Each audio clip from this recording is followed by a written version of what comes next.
Hola mis amigos, yo soy Stupid Becho, and we're back with another episode of Lifeline Crisis Line.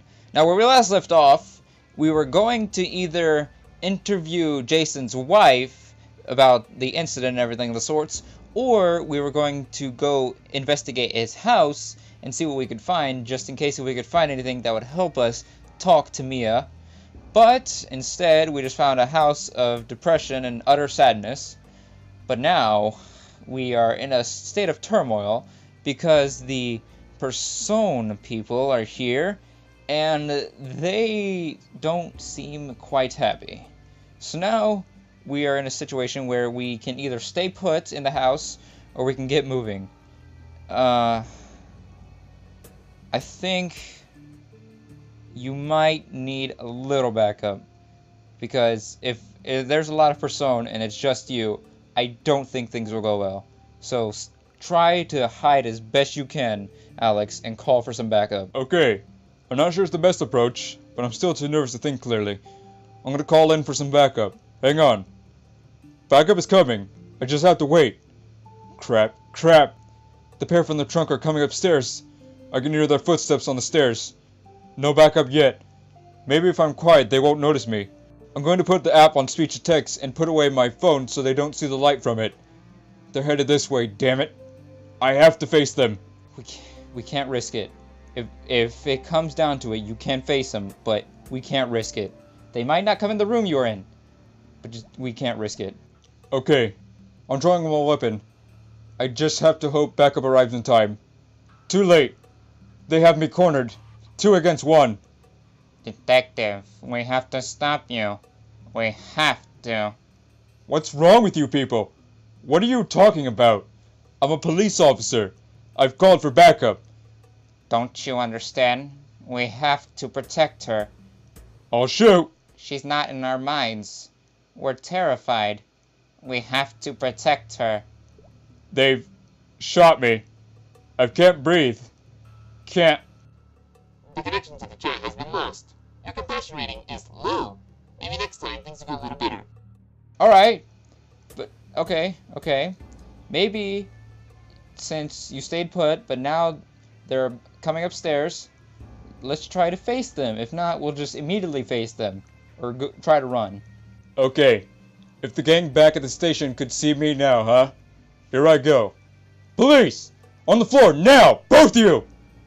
Damn it, HD. They both have guns, and they're both pointing them at me. And there's something wrong about them. They look confused. We don't know what to do. She's not in here. It's the guy. He's tapping the side of his head with a gun. I said get down! Now! I will shoot you! We have to kill you, Detective. You're a danger to her. We have to protect her. It's the most important thing. Lower your weapons and get down on the floor! This is your last! They shot me. I don't know if I'll make it. HD? The connection to the chat has been lost. Your compassion rating is low. Maybe next time things will go a little better. I don't like you, Hellbot. Someone just died, and you're saying I did bad. You could have not, I don't know, call the cops, or get some help. I don't like you. But staying put never worked, so let's get moving and get out of there. Yeah, let's get out of here. Here we go. I'm putting you on text-to-speech so I can have my hands free. I'm heading for the stairs. I can't see them. Maybe they're in the back of the house. Should I make a run for it? Or should I catch them off guard? Get out of there. No, we're not trying it this time. Okay, here I go. I'm ready to bolt. Here I go. Wish me luck. You. Stop. I'm not stopping.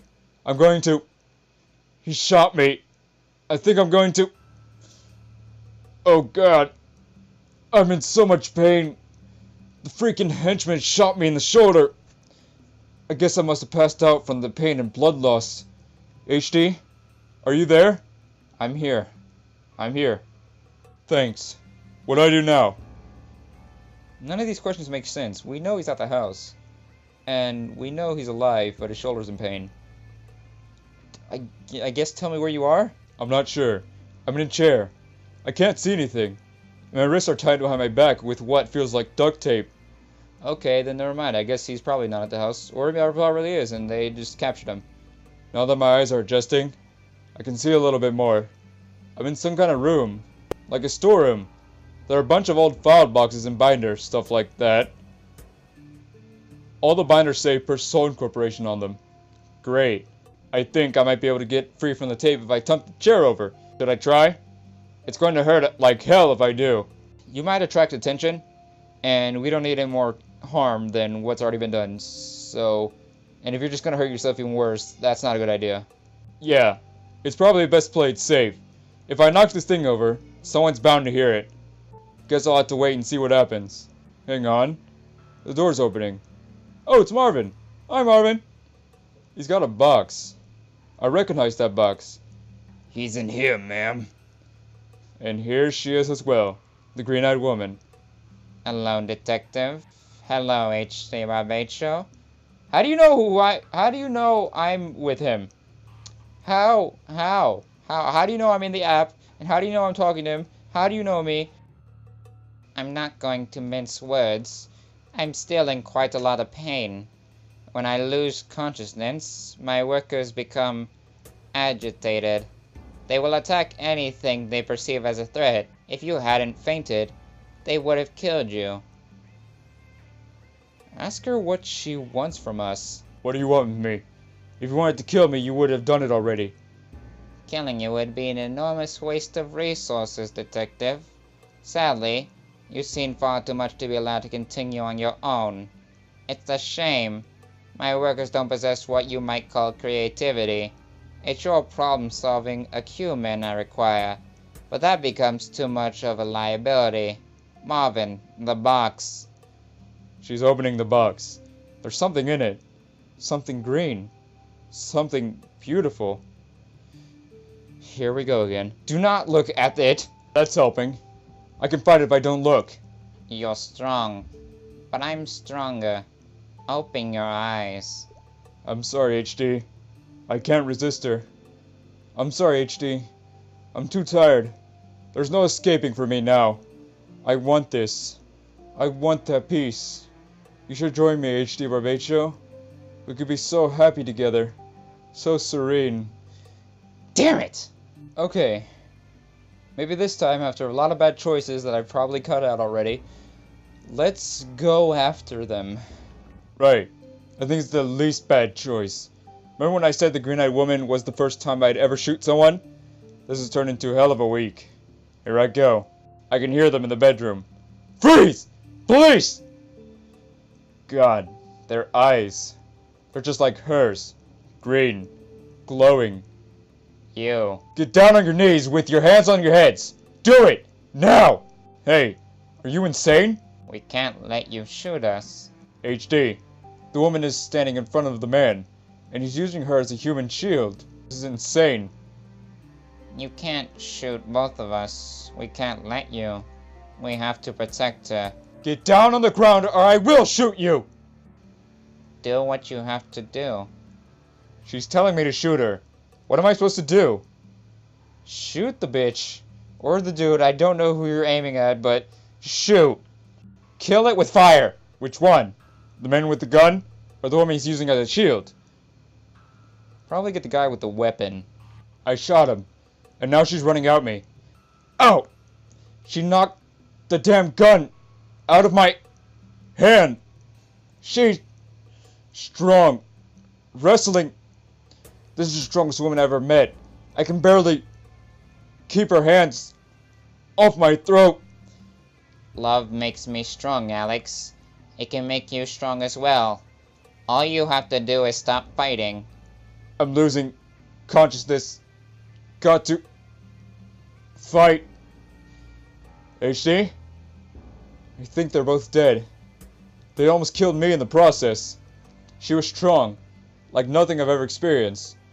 The only way I could stop her was to kill her. I tried all the Brazilian jiu-jitsu holds I know, but it was like trying to wrestle a python.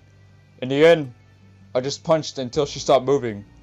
Pretty sure the guy is dead too, seeing as how he got a hole in his skull. There's something coming out of that hole. It's one of those disgusting green things. It was inside. It's just pushing itself out the body. It's moving towards the window. Shoot it! Kill it with fire! You got it. Okay, well, that's incredibly disgusting. When I shot it, it popped like a water balloon, and green stuff like glowing yogurt oozed out of it. I think I'm going to be sick again. I'll be right back. Okay, I'm sitting in the hench people's pickup truck, and I'm basically okay. Right after I signed off a few minutes ago, another green blob came out of the other dead hench person. I had to kill that one too, and it was just as disgusting as the first time. I'm in an unbelievable amount of pain, and I think I might have a broken rib, but I'm alive. Now that I survived all that, I have a fairly big problem. There are 2 dead bodies in the master bedroom of Jason Letter's house. There are people who had absolutely no business being there.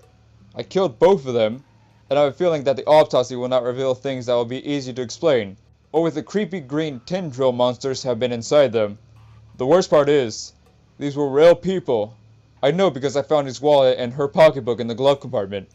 His name is George Juria, and he lived in South Austin. Her name is Lucy Monterrego, and she lived in Plufferville. It's pretty clear to me that I didn't kill George or Lucy. Whatever I was fighting wasn't them. The green-eyed woman didn't just hypnotize them. She did something to them. She murdered them. And now I have to figure out what to do with them. I mean, I think the station should know a little about this, so that way you don't seem like a complete maniac when you get the bronze or gold medal. I don't know what medals police officer get or any lineman duty, but I know it's good. So I figured just call it in. Really? You want me to call this in? And be the lead officer of the biggest crap storm in department history? Sorry, not gonna happen. I don't think I have a choice. I have to get rid of the bodies and hope it doesn't get traced back to me. Then why was there a choice? I'm gonna go back in the house and see if I can find something to do the job with. Just a minute. Oh, come on. The bodies are gone. Vanished without a trace. Are you sure there's no trace? I'm looking around. There's nothing on the floor, on the bed, on the walls. It's just like when the green-eyed woman disappeared. Doesn't seem to be a single trace that they were even ever here. Hang on. I just got a text. It's from the green-eyed woman, I assume. Because all it says is, "You're welcome." Oh, no way, that's all caps, so it's... You're welcome! I'm getting the hell out of here. Okay, now, I'm extremely curious about what Mia has to say. Mia's sister, Maggie Harper, lives out west. Far out west. In the hill country. In a little place called Bee Cave. It's called Bee Cave because the 1850s someone found some bees in a cave. And if you think that's dumb, Round Rock got its name because there's a round rock there. Welcome to Texas, land of the intuitively obvious. I'm heading out to Bee Cave now. I will get back to you in about 30 minutes. To understand what Maggie's home is like, imagine a western from the 1950s. Lots of muted earth tones, scrub bush, rocks, the odd sheep, and there's a house at the top of the small rise. But instead of a picturesque ranch house with a wagon wheel in the yard, it's a huge modern custom house with a wagon wheel in the yard. Skimming the file, I see that Maggie's husband, Tom, runs a collection agency. He's been in Atlanta on business, and his brother-in-law's death hasn't induced him to cut it short, so far as I know. I'm sure that guy who runs a collection agency should be a perfectly nice person. I mean, hey, someone has to do it right. I always hope for the best in people. I get proven wrong a lot, given my line of work, but I'm proven right more often than you think. Anyway, being a homicide detective isn't always the best for an optimist, but hey, someone has to do it right. Mia's waiting inside. Let's talk to her. Putting on speech to text. Like I said before, Mia's a person of interest because she has to be, but I don't really suspect her. So I'm going to go pretty easy on her, unless she makes me suspicious, in which case I'm going to go even easier on her. Why easier? If my spouse is the killer, it was mostly likely a crime of passion. If Mia killed her husband, she's probably bursting with guilt, and I can be the person to help her feel better. Befriending a suspect in a crime of passion is a lot more effective than banging on tables and making threats. Rod Ross swears Jason was having an affair. I'm not to ask her about that. Plur. Okay, here she comes. Wish me luck. Luck. Thanks. I'll need it. Hello again, Detective. Please, come in. Your Susan has a very lovely home. She'll be happy to hear it. Appearances are all she cares about. Yikes. Do you mind if I take some notes and record our conversation? Of course not. Please, have a seat here in the den. You'd be forgiven for thinking the den was an actual bear's den, as there are 3 stuffed bears and assorted heads here. May I ask you a few questions, Miss Westerman? I apologize in advance. Some of them might be difficult for you. She just waved her hand, as if to say whatever. What should I ask first? Should I ask about her relationship with Jason? Or should I ask about Jason's past? Not to get into the nitty-gritty first, let's ask the more simpler ones about, like, Jason's past. What can you tell me about Jason's past? How he grew up, his family life, that kind of thing.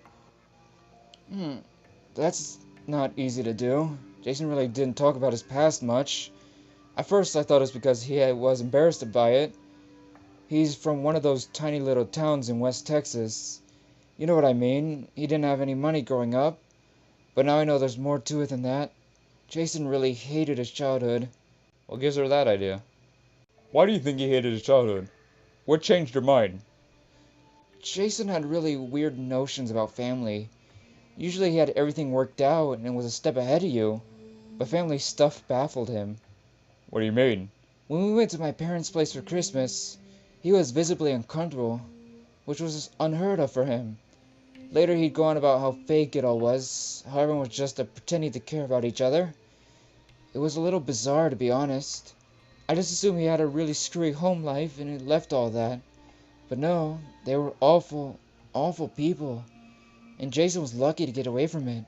Ask about his friends. Because I think we had enough of his family. We can tell he just doesn't like him. Tell me about Jason's friends. Who are they? Is there any trouble with any of them? Mia's smiling a sideways smile. Detective, Jason didn't have any friends.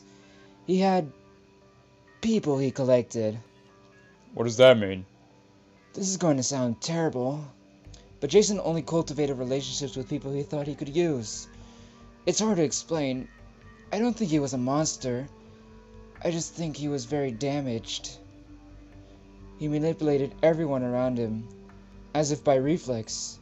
Even you? Especially me. Can you give me a list of people he collected? All the ones I know about, sure. But I guarantee you it wasn't the one of them who killed him. Why do you say that?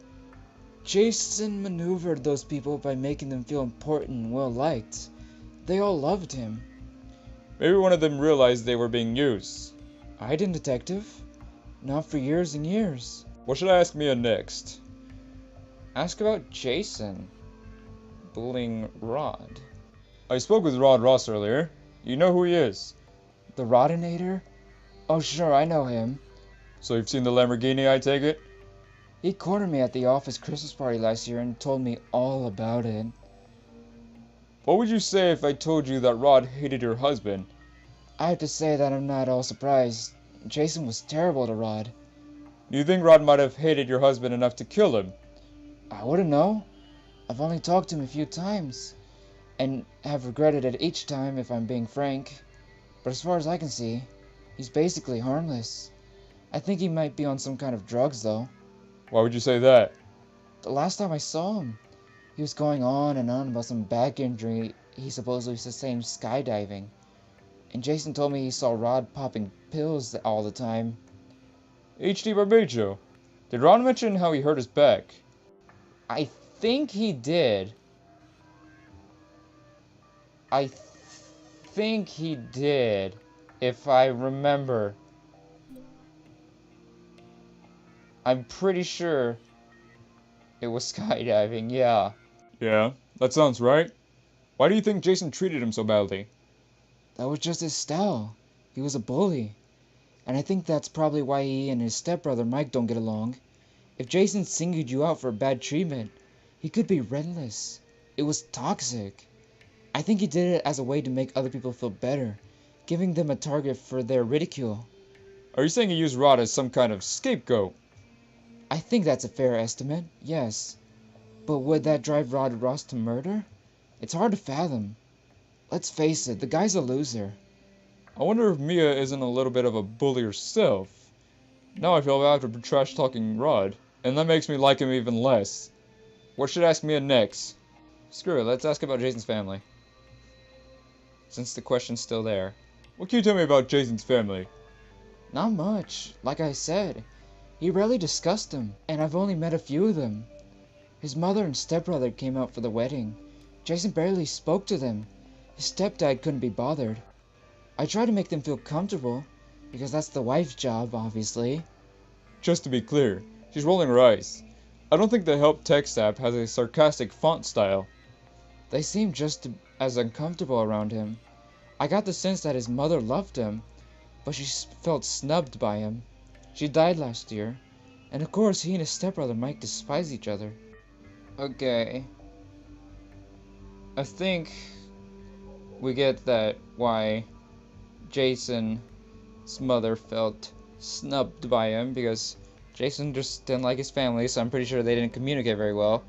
But why did they despise each other? I get it, Jason was a bully, but were there any specifications besides him bullying? Was there a reason that he bullied?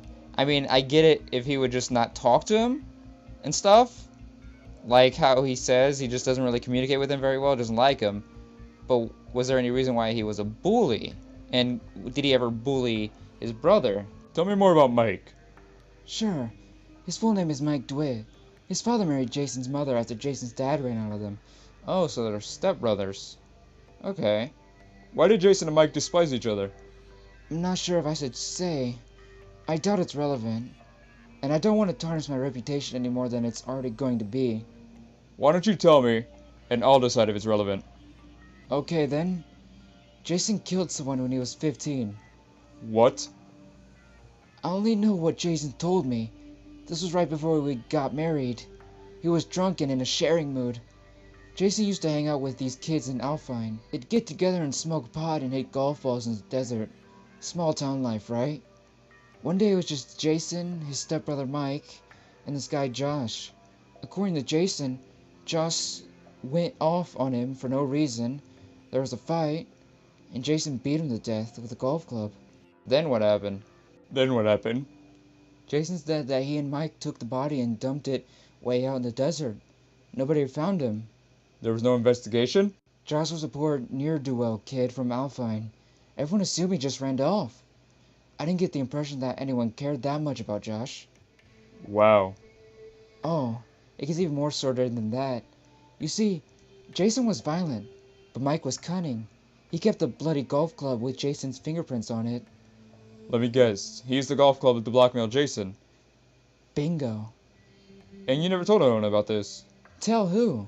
The police? What should I tell them? That my husband confessed to a murder he committed 15 years ago?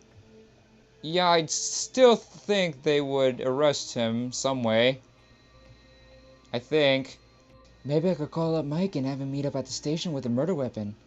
I get it. Ask how to find Mike. Do you know where I can find Mike? Obviously, I need to talk to him. No, sorry. I haven't seen Mike since the wedding. Jason and Mike got in a huge fight at reception. A fist fight, that is. And we never saw him again after that. Back then he was living in Dallas, but he could be anywhere now. Then where does Jason send the blackmail money? I wouldn't know. Jason handled his own blackmail payments. I didn't consider that part of my martial duties. Ask if she suspects Mike. Do you think DeWitt might have murdered your husband? What? And in his gravy train? Hardly. Maybe Jason was refusing to pay him. If that were the case, then Mike would mail the incriminating golf club to the police, along with a note explaining where to find the body. Mike is lazy, but he's not a fool. I can't imagine anything Jason could say to Mike that would make him give up his supply of free money. I guess she has a point, but I still want to find Mike. Do you happen to have a photo of Mike? Yes, I have some wedding photos on my phone. Hang on. Here he is. Could you email it to me? Here's my business card. Mike DeWitt is a weary-looking guy with a shaved head, long sideburns, and a crooked grin. He looks kind of nasty piece of work, but he doesn't look familiar. Ask about Jason's mother. Why did his mother feel snubbed? Oh, you know.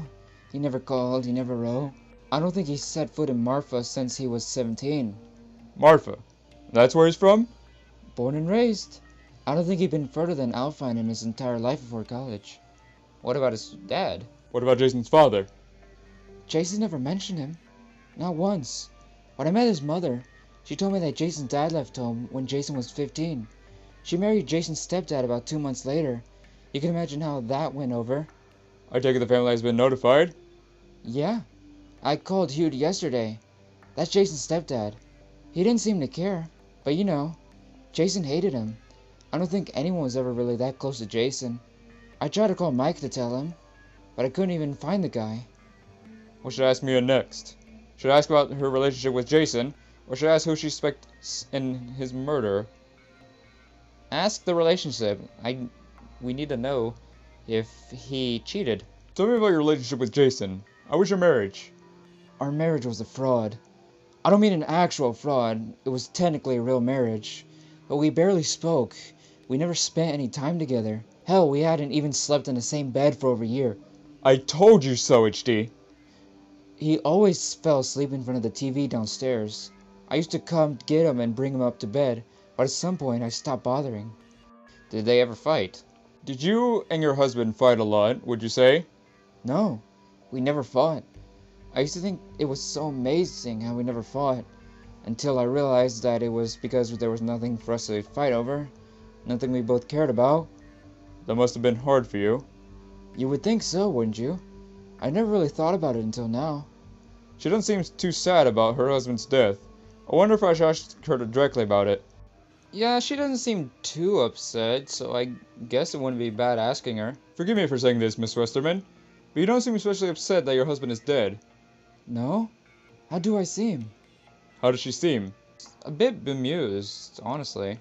You seem more bemused. Bemused. That sounds about right. I just keep going over and over in my head. I keep waiting for the grief to kick in, but it keeps not happening, and I think I must be crazy. Am I crazy? Crazy isn't a helpful word. Everyone reacts to loss in their own way. That sounds suspiciously like a yes. It's not. It's the truth. My husband could be cold, Detective. Very cold and mean. And it got worse as time went on. But part of me loved him in some way. I think. I don't know. Should I ask who she suspects in Jason's murder, or should I ask about Tungsukai crystals first? Yeah, they never really talk, so I don't think she'd know much about the crystal, so ask who she suspects. Miss Westerman, who do you think might have killed your husband? I wouldn't have the slightest idea, Detective. Nor do I partially care to speculate. Whatever Jason did to get himself killed, I'm sure he deserved it. Any number of people, I suppose. Wow. Okay then. I think now might be a good time to hit her with Rod's allegation of an affair. I kind of hate to do it, but it's necessary. It's gonna make me feel like garbage though, especially if Mia turns out to be innocent. I think you should ask her. I really think you should. Miss Westerman, did you know that your husband was having an affair? She's looking away. Not speaking. She looks angry. Who told you? So you knew about it. Of course I knew about it. How did you find out about it? Rod Ross, you overheard your husband in the office. Rod. That freaking little weasel. God, this is so embarrassing. A masseuse? It's gross. How did you know there was something going on with him? It was fairly obvious, Detective. Give me some credit for not being a complete idiot. Do you think she might be involved in his death? I couldn't say. But I imagine at this point she's so enamored of him, she wouldn't trouble him for a glass of water if it set her on fire. I know because I once felt the same way. Can you think of anyone else who might have wanted your husband dead, Miss Westerman? No, Detective. I want to say that I wish I could. But it's pretty disappointing when there's no shortage of people who might have killed the man you married. Should I ask about the Tungsukai crystals? I don't think so. Just wrap up the interview. Before I wrap up the interview, I need to ask for her alibi. I want to do it last because I didn't want her to think she's a suspect. One last question, Miss Westerman. Where were you in the morning your husband was killed? What? Really? It's a formality. I just have to get all the facts. Okay, well, I was in Houston at the conference for my job. You know that. I'm the CEO of my company. It's a pet food conference. Sure, just so I can check it off. Can anyone verify that you were there? Say between the hours of 5:30 and 7:30 a.m. Oh, let me think. That was 2 days ago. I'm sorry. So much has happened since then. Oh, I was, with my director of marketing, Claire Schwendenberg. We had breakfast sometime around 7:30 at House of Pies. May I have her contact information, please? I'd like to talk to her, just as a formality. Oh, sure, of course. I can text you her contact information if you like. That'd be great. Thanks. We should probably talk to Claire and we should definitely need to talk to this massage therapist, Holly. Agreed. I think that about does it. Is there anything you'd like to add, Miss Westerman? I'd like to explain something. Of course. I'm sure you look at me and you just see some rich woman who's had everything handed to her on a silver platter. In a sense, you're right. My family has money. I grew up in an expensive part of Houston. I had a pony, for God's sakes. So I'm not asking you to feel sorry for me. I just wanted you to understand. I get hit with a lot of expectations from an early age. To be a princess, to be a good girl. Then when you get older, they want you to be a good girl or a bad girl. Whatever they need. At some point I realized I had no idea who I was. Worse, I realized I couldn't feel anything anymore. I don't feel anything. I get up, put on my face, I go to Pliate's shop at Domain lunch with girls. None of it feels like anything. It's like my whole life is happening to someone else. Some boring person that I can't stand. Must be hard for her. That must be really hard for you. What does that do to you? It makes you do whatever you can to feel something again. You try drinking, flirting, driving fast. You know that stretch of Spicewood Springs Road west of 360? Jason used to say that a spirit driver with a settable vehicle could do the whole thing in 6 minutes. One night I did in my BMW M4, with the headlights off. That sounds dangerous. She definitely sounds a little out of control. I don't know if that makes her dangerous. I'm gonna let her keep talking. I know someone who are in really bad marriages, you know. My friend Heather is married to a hedge fund manager twice her age. They yell and scream at each other. Every time I see her, she's telling me about some new horrible thing that he said to her, and some immature passive-aggressive thing she did in response. At first I thought she was a complete idiot, staying in that awful marriage. But maybe I'm the idiot. Whatever else you could say about her, at least she feels her own life. I made a mistake for marrying Jason, and I'll pay for that in my own way. I hope you find out who killed him. Thanks very much for your help, Miss Westerman. I'll let you know if I have any more information. Honestly, part of me wants to say, don't bother. I almost don't even care. I bet that's the saddest thing you've heard all day, isn't it? Please call me if you think anything else might be helpful. You bet. I'm outside. Give me just a second to get back to the car. Wow, that was certainly depressing if nothing else. So, now that we've talked to her, what do you think? Do you think me as a suspect? I think we're going to have to leave that up for the next episode. I'd like to thank you guys so much for watching. I hope you guys did enjoy, and I'll catch you on the next one. Hasta la vista, baby.